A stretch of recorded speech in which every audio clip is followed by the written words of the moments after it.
বগুড়ার সারিয়াকান্দিতে 2025-26 অর্থবছরের অভ্যন্তরীণ আমন ধান চাল সংগ্রহের শুভ উদ্বোধন করা হয়েছে।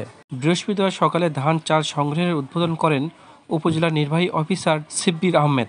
এই সময় উপস্থিত ছিলেন সহকারী কমিশনার ভূমি আতিকুর রহমান, উপজেলা কৃষি অফিসার মোহাম্মদ আলী জিন্না, উপজেলা খাদ্য নিয়ন্ত্রক মোহাম্মদ আবু সম্রাট খান, খাদ্য গুদামের ভারপ্রাপ্ত অফিসার ওসিএলএসডি রাশিদুল ইসলাম, উপজেলা চাল কল মালিকের সভাপতি মোজাম্মেল হক, সাধারণ সম্পাদক নুরুল ইসলাম প্রমুখ।